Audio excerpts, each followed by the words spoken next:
For the past century, Russian history has also been the history of its security services. They were used by the Soviet state to crush dissent. Millions suffered at their hands.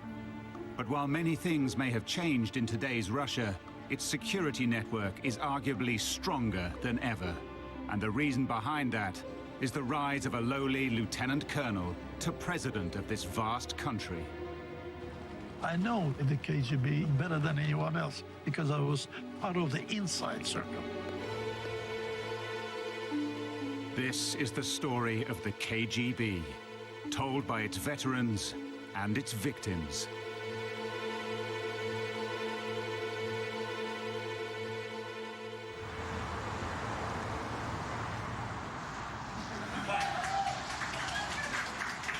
Беседуют сотрудники CIC, английской разведки, ЦРУ и КГБ. Сотрудник CIC говорит: у нас в работе соблюдается очень строгая секретность. То, чем я занимаюсь, знаю только я, мой начальник и сотрудники моего отдела. ЦРУ сотрудник говорит: слушайте, у нас соблюдается еще более все строго и серьезно. О том, чем я занимаюсь, знаю только я и мой начальник. Наш говорит: слушайте, это все не то. Вот у нас настоящая секретность. О том, чем я занимаюсь, даже я не знаю. Such harmless jokes, told openly in a Moscow comedy club today, had to be shared very privately during the most repressive days of the Soviet Union. Кто ж знал? People were really afraid that someone might be listening in or watching, and it wasn't just paranoia. Their fears were justified. But the Soviets were projecting a very different image through their propaganda. Workers were shown striving together for common good. Однако еще предстоит большая работа, чтобы осуществить задачу догнать Соединенные Штаты Америки по производству продуктов животноводства на душу населения. In the 1920s and 30s, this view of a utopian society also inspired communists in the West. Some were even willing to collaborate with the Soviets against their own governments. The NKVD was first class at mobilizing all its resources. They used a variety of inducements, not just money. You could also convince communists to pass material to the Soviet Union.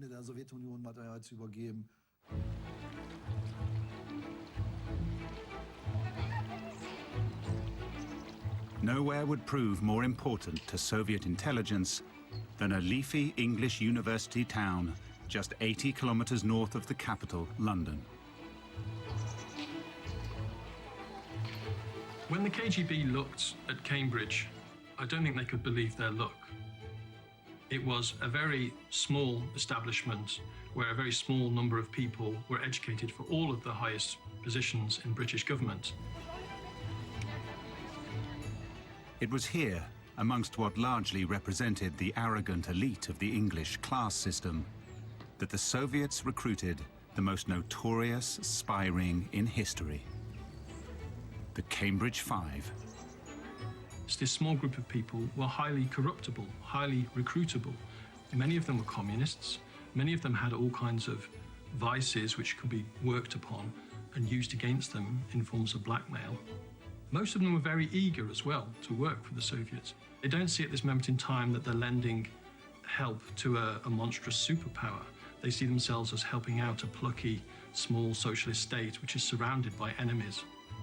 From 1940, these 5 Cambridge spies began to leak details of an American project to build a superweapon. Something so powerful that it would rock the world's military equilibrium.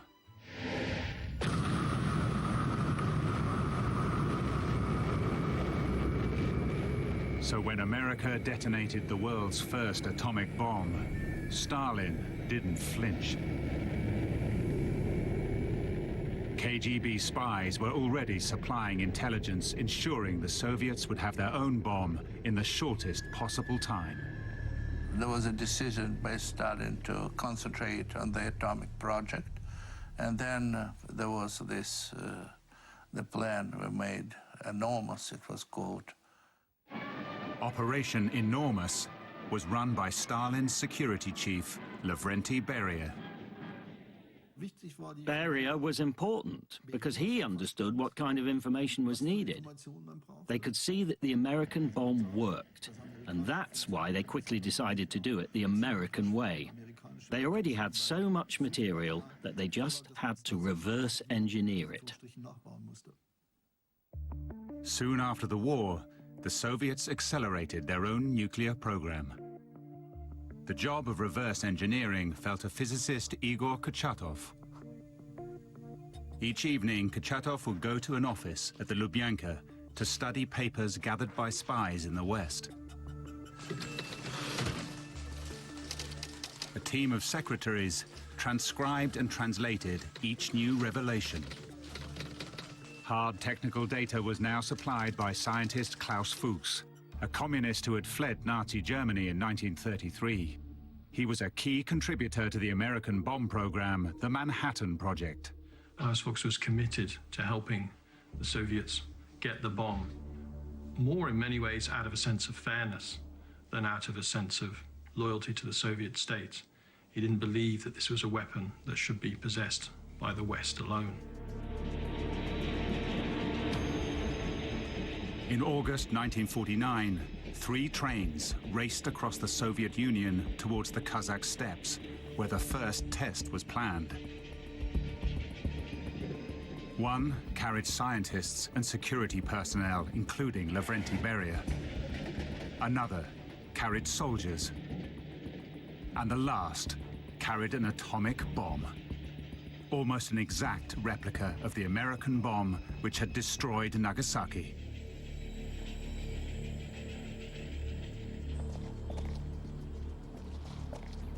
In the bunker in Kazakhstan, while Beria and the scientists are waiting for the bomb to explode, the scientists are nervously asking, what will happen if this doesn't work? And Beria jokes, "You'll all be shot." They weren't quite clear whether he was joking or not. They may well have been shot. More likely, they would have ended up in a gulag and be working still on the atomic program. The glory of the Soviet Union now rested on one moment. It was 29th of August, 1949. When the news broke, the West was in shock. The question reverberated around the world. How could they have caught up so quickly?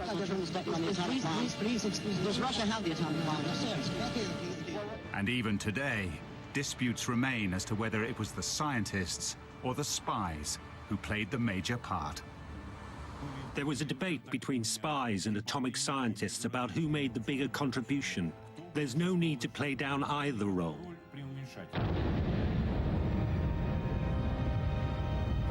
It was our Soviet spies and scientists working together that made it happen. Though Russian scientists would go on to develop their own nuclear weapons, it was the NKVD's spy network that first delivered the Soviet Union superpower status. Those agents in the USA, Klaus Fuchs, foreigners, that's the power of Soviet intelligence. Fuchs was always revered by the KGB. These unique pictures were taken in a Berlin cemetery by the East German secret police in the 1980s. They show one of the KGB's top spy masters, Alexander Feklisov, honoring the grave of the spy he ran, whom he still regarded as one of the Soviet Union's greatest heroes. Foreign spies had put Russia on a par with the United States, Stalin's highest ambition. Stalin believed, first of all, that the Soviet Union had to be feared, it had to be powerful. After that, he could focus on building houses and raising the standard of living. Military spending soared, while across the country there were shortages of almost everything. But the Russians could turn even nuclear war into a joke about life's struggle as a Soviet citizen. На заседании Политбюро обсуждается вопрос о немедленном завоевании капиталистического мира. Берия предлагает: у нас есть 12 атомных бомб. Надо запаковать их в чемоданы, разослать по главным столицам мира и одновременно взорвать. А Микоян протестует: план товарища Берия неосуществим. У нас нет столько хороших чемоданов. Operation Enormous was a great success for NKVD chief Lavrenty Beria. A handful of well-placed agents had transformed the Soviet Union into a superpower. When Stalin died in 1953, it seemed likely that his successor would be Lavrenty Beria. Under his stewardship, the intelligence service had helped transform the Soviet Union into a nation powerful enough to rival the American military might.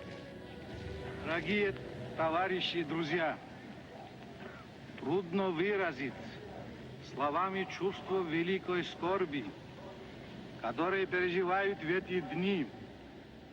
Every bit the leader, Beria addressed the crowds at Stalin's funeral.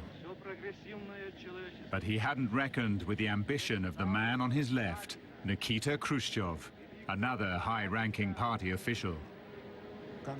When Stalin died, Beria thought that he would be the leader, but Khrushchev outmaneuvered him. Within weeks, Khrushchev mounted a coup and assumed power, much to Beria's surprise. He thought that Khrushchev was a Ukrainian simpleton, only concerned with party matters. Beria thought, I have all the power, and I don't think he saw him as an opponent. Beria was unaware that Khrushchev had garnered the support of the army, the only force more powerful than his own. It was a fatal oversight. Khrushchev had him arrested on charges of working for the enemy. What happened next remains a mystery. The official version then is that Beria is put on trial and executed. One of the strange things about this is that there are no official arrest photos of Beria in the archives that we've seen. So we have the word of Khrushchev to take for it that Beria is put on trial in December of 1953 and executed then. One way or another, Beria was now gone. Khrushchev's next move was to reduce the power of the security services at home, reining in its powers of suppression. Every department was cut back. This was Khrushchev's attempt to curb this super agency.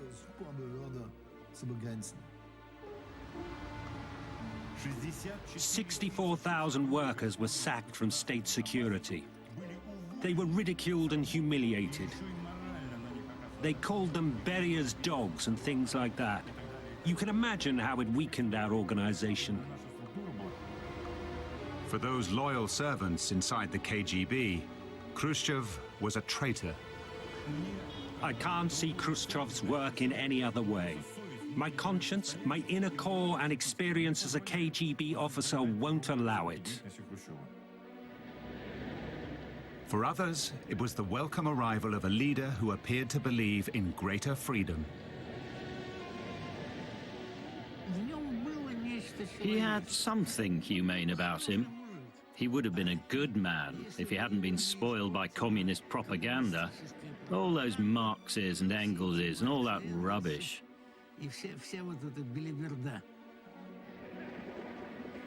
Khrushchev set out to reposition the Communist Party as the true defender of the people.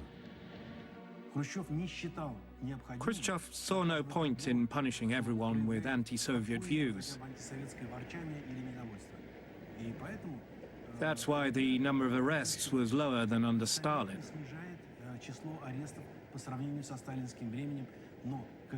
But the KGB wasn't humane because it was the instrument of repression in the fight against dissent.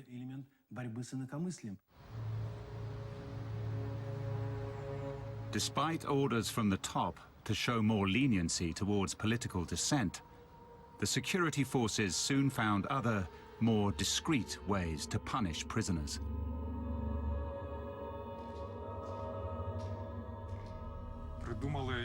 They invented another way of torturing people. These were the so-called soft cells, where the abuse of the prisoners became more sophisticated. A man would be walked into a cell like this, and the guards would grab him by the arms and legs and throw him against the walls. The victim had no visible signs of physical abuse, but the internal organs were damaged.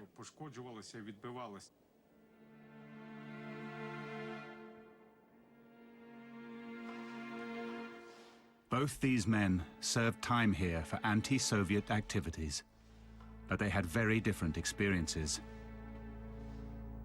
Ivan Mamchur was here under Stalin and then Khrushchev. Zorian Popodyuk was here 30 years later. I heard that when Ivan was here, there were no beds, nothing. We had beds like this, 3 to a cell, number 55. I was deprived of sleep. In the daytime, I would sit in the corner. Warders would bang on the doors with their keys and shout, "No sleeping, no sleeping, no sleeping." The prison system was less draconian when Zorian Popodyuk was here, but intimidation was still routine. When the KGB officers came to conduct interrogations, I immediately saw their extreme brutality. They wanted to frighten me. As if prison life here wasn't terrifying enough, Mamchur was sent to the Kengir prison camp in Kazakhstan.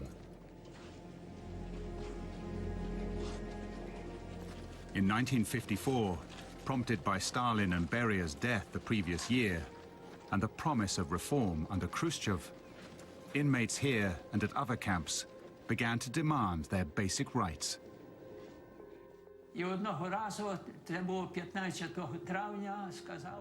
One day, on the 15th of May, we said, "Enough. We won't work anymore." We didn't ask for much. We just wanted them to remove our number badges, remove the bars from the windows and doors, and take away the slop buckets. When these simple requests were rejected, the prisoners took over the camp. After 40 days, Moscow finally sent in tanks and soldiers. We heard noise, shouting, and machine gun fire, and other guns. We woke up and didn't know what was happening.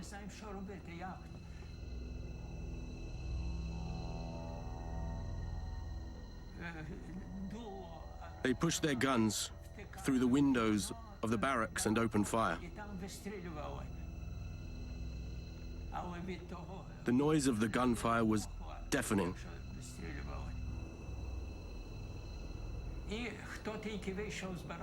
Prisoners who left the barracks were gunned down. As a result of this criminal... I'm sorry.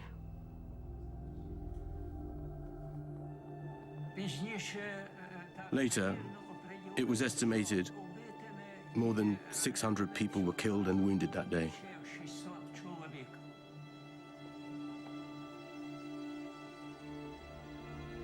Six of the rebel leaders were executed. But Khrushchev quickly realized the need for urgent reform. Mamchur was released, along with thousands of others impatient for a new era.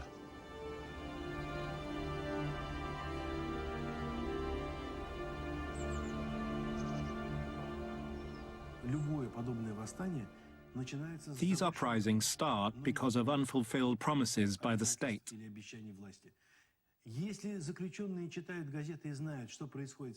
If prisoners read newspapers and see that the country is being reformed, they want these political reforms to apply to them. The suppression of the Kengir uprising was cruel, but the regime was beginning to change. Khrushchev was bringing a lighter touch to domestic policy, but on the world stage, he was highly confrontational. The Cold War reached its height in 1962, when the world was brought closer than ever to total destruction. Ironically, it was the KGB which would help pull it back from the brink. Nikita Khrushchev knew from his spies that America had secretly deployed nuclear weapons on mainland Europe, directly targeting the Soviet Union. Khrushchev met threat with counter-threat in America's backyard. The Soviets placed their missiles on the Cuban territory, and in the United States they learned about it. In a story untold until today, a chance meeting between a KGB agent and a young woman alerted Moscow that America was onto them. I was in some way involved in that Cuban Missile Crisis. He was a radio correspondent in New York at the time. That was his cover. I bumped into a young lady, and I invited her to have a drink, and then she told me that she has a lover. He's a U.S. Air Force reconnaissance pilot. He's now on a flight to Cuba. I said, oh, really? Could you give me his schedule so we'll meet in the mid, while he's flying, we'll get together. She said, okay. And she provided me with the schedule. So that was simple intelligence operation. Kalugin reported immediately to Moscow Center. Kennedy mounted a naval blockade of Cuba and went public, warning the Soviets that if any rocket was fired from Cuba, US strikes would be swift and certain. Khrushchev knew exactly the chain reaction a first atomic strike would set in motion. He knew that 2,400 targets in the Soviet Union would be wiped out. The world watched with growing alarm as the two great superpowers squared up for a fight. For the first time in my life, I thought maybe tomorrow, the day after tomorrow, there will be a major, nuclear attack, mutual, and we will all die. At the height of the crisis, the KGB's most important agent in Washington, Alexander Feklisov, set up a secret communications channel between the White House and Moscow Center. Kennedy has filtered through this source a compromise agreement where they offer an honorable stand down for the Soviet Union to remove the nuclear weapons, and the Americans guarantee that they will not invade Cuba. Kennedy also agreed to withdraw American nuclear missiles from Turkey. With time running out and both sides arming their warheads, Feklisov raced back to the Soviet embassy in Washington to send news of the offer from a secret communications room in the basement. Moscow accepted Kennedy's terms. Nuclear war was narrowly averted. The KGB played a crucial role during the crisis because these intelligence channels were extremely important in enabling Khrushchev and Kennedy to reach an understanding. Alexander Feklisov lies in a Moscow cemetery. Few who pass by will know that he played a vital role in saving the world from nuclear war.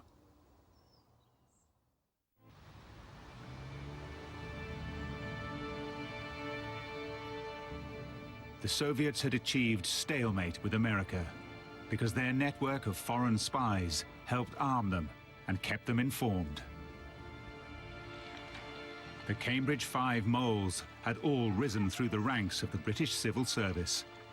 One of them, Kim Philby, was by now Chief of British Intelligence in America.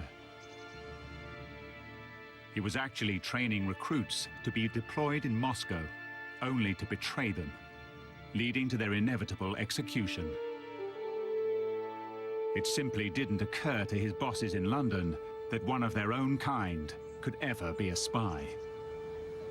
Philby's membership of the establishment, its clubs, the right schools, the right institutions, his family background, he was one of us. This was key to his hiding in plain sight. People also couldn't believe that he would be a spy because it was so audacious. He had a well-recorded past as a communist sympathizer. He was so open about his previous flirtation with communism that people didn't think it was possible. When 2 of the 5 were at risk of exposure, Philby was able to warn them, and they defected to Moscow.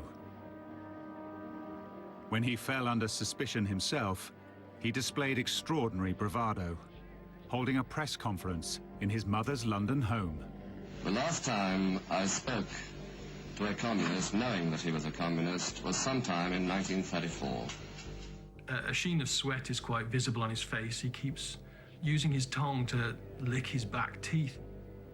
Any student of body language could see this was a man squirming and lying, and yet at the same time, the accent, the smile, the charm were all on full display.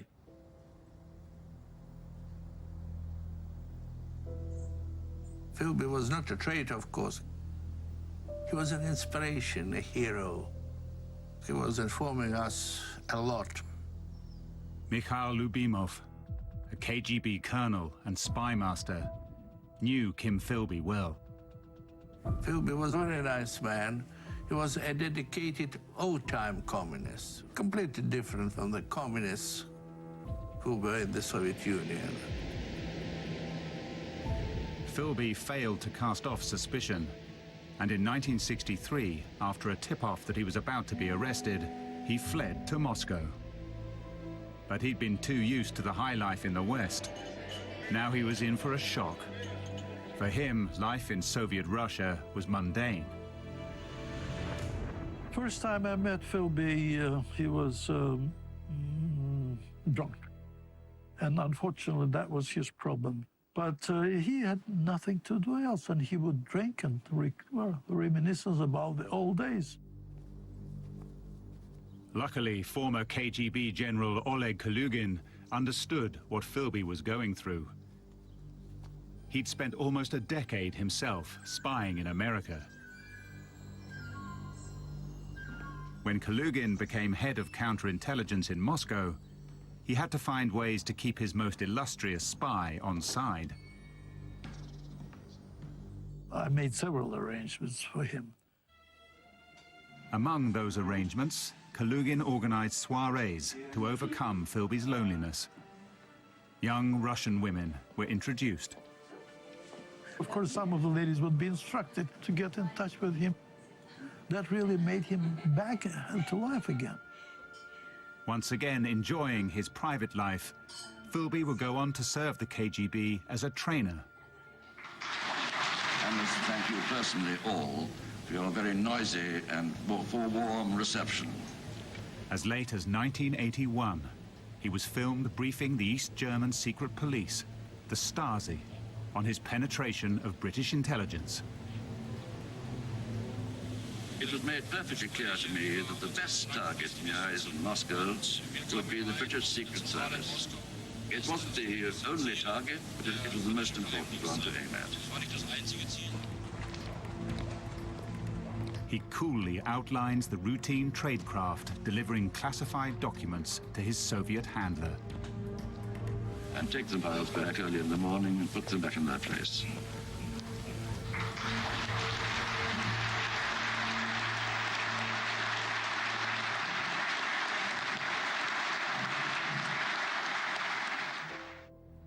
But the valuable Cambridge network was now history. It would be 20 years before Moscow had another source the same caliber as Kim Philby. Soviet intelligence had its fair share of high-stakes drama, but espionage sometimes drifts into farce. Colonel Mikhail Lubimov recalls a seduction that didn't quite go to plan.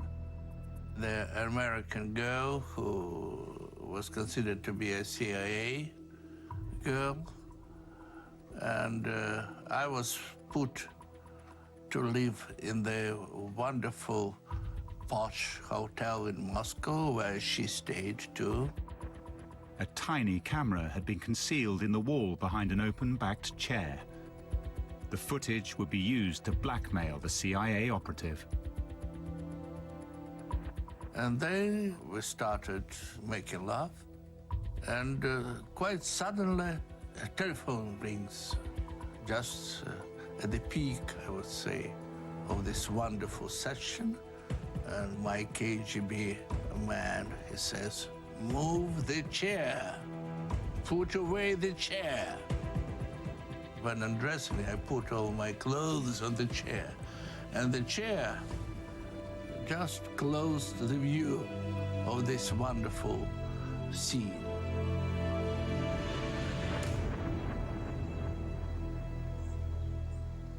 The moment was lost, and the woman escaped the trap. If KGB agents themselves were compromised, they'd been taught how to deal with it. I taught my subordinates that if they are in trouble or in a situation when they are confronted with some documents or pictures, tell the guys that, "Oh, wonderful, could you give me copies? I'll give it to my friends." Disarm them by your willingness to accept that. Don't feel scared. That's it. Oleg Kalugin's boss at the Lubyanka, Yuri Andropov, understood better than anyone the KGB's power to exploit people's weaknesses. He had been appointed by Khrushchev's successor, Leonid Brezhnev, in 1967. Andropov was determined to restore the KGB to what he believed was its rightful place at the controls of Soviet society.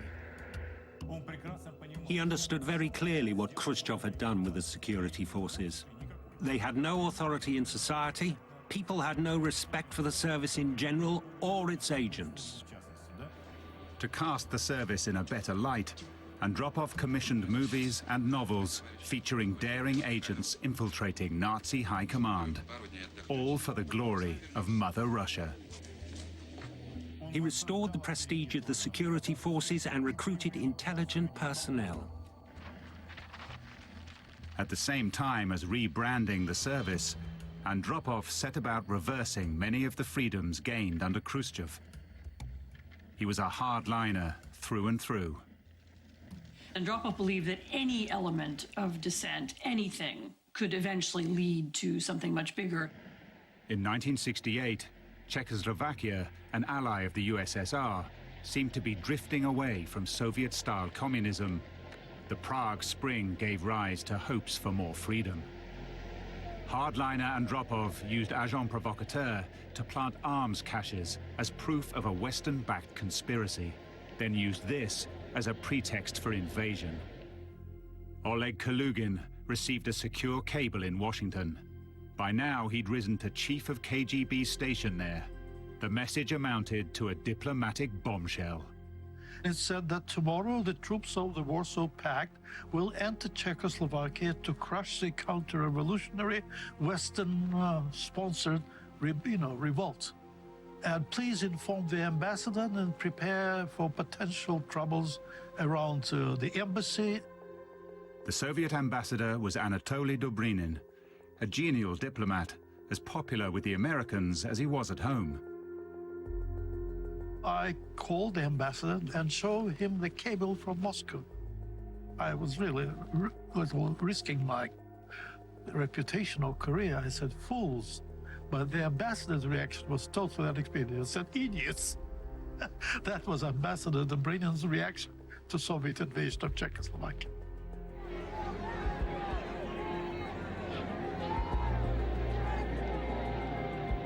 If the Americans had intercepted that cable, Czech history might have taken a different turn.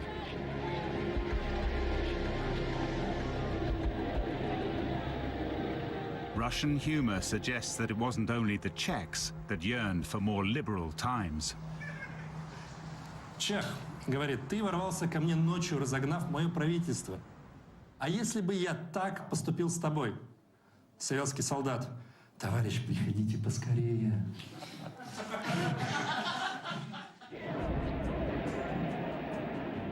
In August 1968, Soviet forces crushed the reformist movement in Czechoslovakia. The Prague Spring was really a sad event.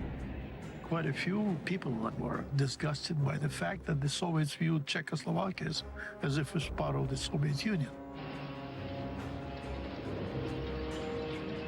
The invasion and the suppression of the reformist movement in Czechoslovakia asserted the Soviets' claim of dominance over Eastern Europe. Everything concerning the Soviet Union was now viewed through the prism of human rights.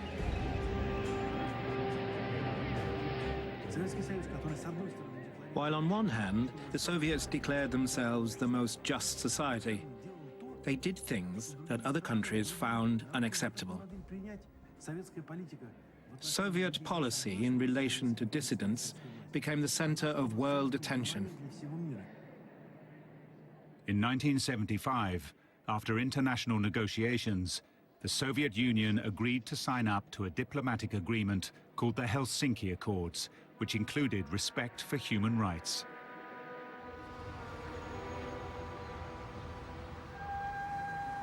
Skeptic dissidents promptly founded the Helsinki Group to report to the West when the Soviets flouted the agreement. Miroslav Marinovich was among the founders. He remembers the intimidation he suffered at the hands of the KGB.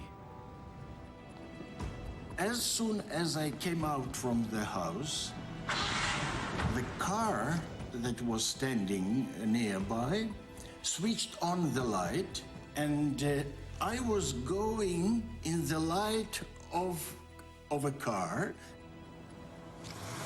and I immediately understood the message. You are under control already. They followed us everywhere.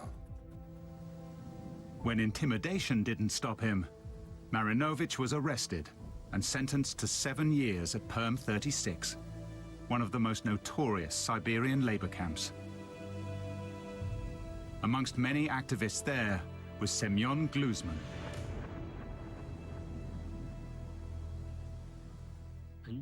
The Czechs said, "You've got yourself a real academy here." And we replied, "Chief, we didn't buy tickets to come here."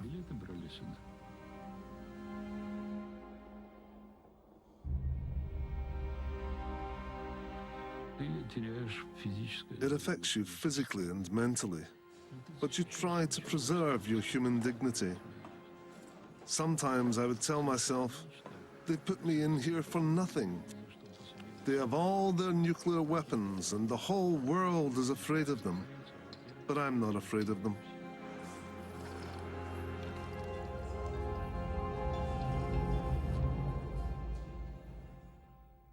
But KGB chief Andropov applied another method of repression, more feared even than the Gulag.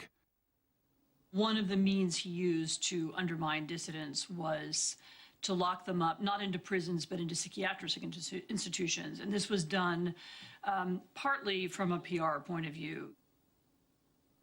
Andropov cared a great deal from the very beginning to the end how it was perceived by the outside world, and wanted to tell people, look, we don't have political prisoners, we just have nutty people who, for their own, because of their own mental illness, don't appreciate the greatness of our party.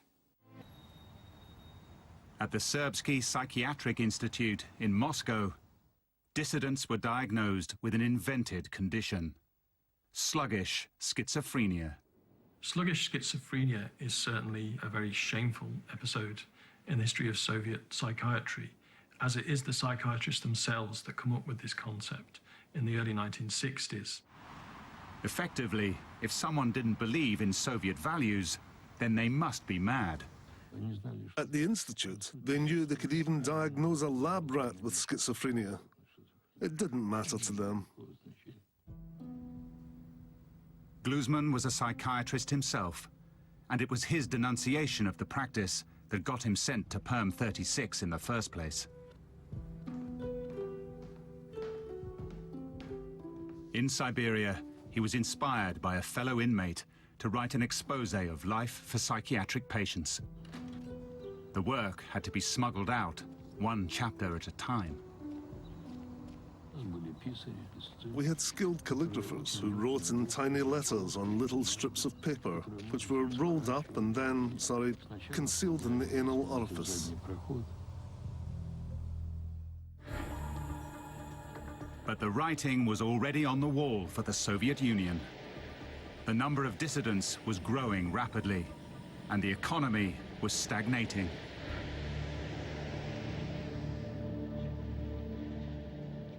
The Soviet state was very good at the old technologies, coal, steel, but with plastics, new chemicals, but particularly computers, the Soviet Union was falling behind the West at an astonishing rate. The last thing they needed was to get sucked into a war they could ill afford. Neighboring Afghanistan had long been a client state of the USSR. But in 1979, internal unrest made the Afghan communist regime seem dangerously unstable. To secure their influence, the Soviets sent in the troops, with KGB units and regular forces taking on a guerrilla army on its own territory.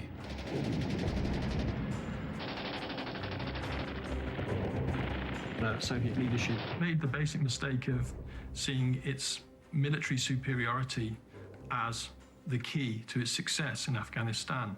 And it didn't think about the fact, though, was it willing to pay the price of a long, drawn-out war? When the Soviets withdrew from Afghanistan after 10 years of bitter war, 15,000 of their soldiers lay dead, and their economy was in tatters. But at the height of the war in 1985, a spark of hope emerged in the shape of President Mikhail Gorbachev.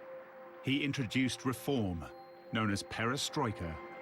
I think the security officials were the people who understood the country the best. Actually, it's thought to have been the KGB who were the leading voices in perestroika originally, because they understood exactly how far behind the Soviet Union was and how much it needed to do to catch up with the West. Soon after Gorbachev took power, the world suffered its greatest ever nuclear disaster.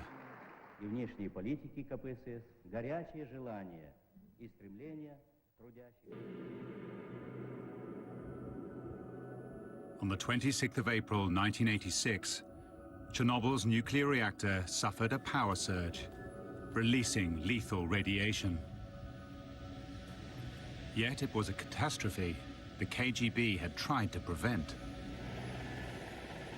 We warned Moscow that this type of accident might happen. Basic building regulations were ignored. There was a shortage of cement and other essential materials. Sadly, no one took any notice. As a consequence, the entire city of Pripyat, less than 100 kilometers from Kiev, had to be evacuated.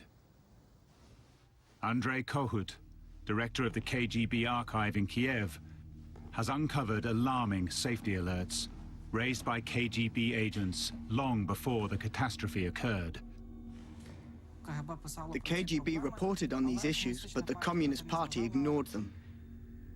Instead, they rushed construction to finish it before the next anniversary of the revolution. It was very typical of the whole Soviet Union to try and complete big projects before an anniversary, regardless of problems. After the meltdown, neighboring countries quickly detected a massive radiation leak. Still, the Soviet authorities didn't warn their own population and ordered the Kiev May Day celebrations must go ahead as planned. Everyone turned out for the parade, and by then the radiation levels were very high. Residents of Kiev didn't believe that the radiation was harmful. You can't smell it, and you don't feel any ill effects right away. Families were there with their kids. Even my little boy was there. We members of the KGB were expressly forbidden to evacuate our children. Discipline was absolute. As a military man, you had no right to refuse. No one even considered it. 18 days elapsed before President Gorbachev publicly acknowledged the disaster.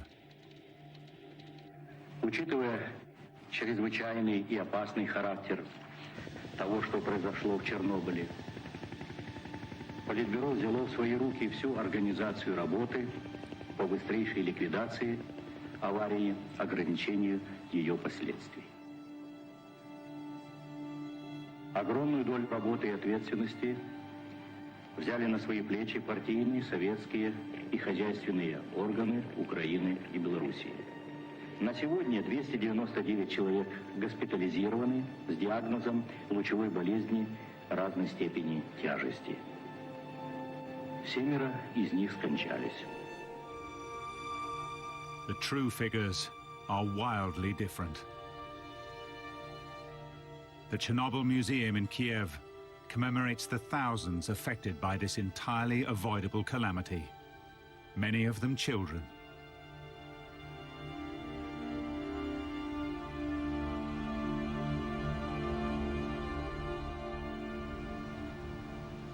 Chernobyl had been a disaster for the Soviet Union. Internally, the system was failing. It seemed only a matter of time before it collapsed. But in the war of spies, the KGB had just pulled off the greatest single recruitment coup in its long history. Something had gone terribly wrong within the U.S. intelligence community. Our sources, our assets were being recalled to Moscow and being executed. The KGB had a mole somewhere at the very top of the CIA. No one had a clue who he was. The value of information he provided, tremendous. And they understood that the KGB really could do tremendous things. You know? In line with protocol, his name was only known by a very close circle inside the KGB. I supervised hundreds of foreign assets, and I practically did not know a single name, unless those who I recruited myself. But otherwise, I didn't know any. And if I would ask a name, there would be suspicion. Why does he want to know the name? That's suspicious. You don't have to know the name. You have to know his code name. Codenamed Night Mover, the mole was causing immense damage, with over 20 key Soviet assets working for the Americans either imprisoned or executed. Whoever he was, FBI investigators knew he had to be stopped, and quickly. The damage was incredible. He gave up all of our technical programs that were running against the Russians. But in addition to that, he gave up information on, for example, our satellite programs. He would get that information, pass it to the Russians. Information on acoustic programs for our submarines, he would pass that information to the Russians. Anything that he could touch, anything he could get his hands on. Many agents fell under suspicion, but not Aldrich Ames. Since 1983, he had been senior counterintelligence officer in the CIA's Soviet division. Just like Kim Philby, he was hiding in plain sight. But unlike Philby, Ames was no political idealist. The Russians use an English acronym to describe the motivations for any spy working for them. MICE was the word for money, ideology, compromising material, and ego. And clearly, money and ego were the prime recruiting weapons in the 1980s in the USA. When at last he was questioned, Rick, as he was known, passed 2 polygraph tests. But his flashy lifestyle betrayed him. All of a sudden, Rick is wearing Armani suits to work. He's driving a Jaguar. He's got, Italian leather shoes. And it just doesn't fit within a GS-13 salary. The FBI examined Ames's life, looking for any scrap of evidence. As unseemly as it sounds, we dug through the man's trash. Sifting through the rubbish from Ames's suburban home in Virginia, one of the FBI team found shredded remnants of a note from Ames to his KGB handlers. And he says, guys, I think I've got something here. It was an operational message telling the KGB either you guys didn't leave a signal or I just can't see it. Now, armed with the evidence, the FBI was closing in. In 1994, 9 years after his first contact with the KGB, Ames's car was intercepted near his home. I grabbed his arms, put him behind his back, put the cuffs on him, told him he was under arrest for espionage. Then we took off. Unlike most of those he betrayed, Ames's life was spared, and he is now serving a life sentence with no possibility of parole.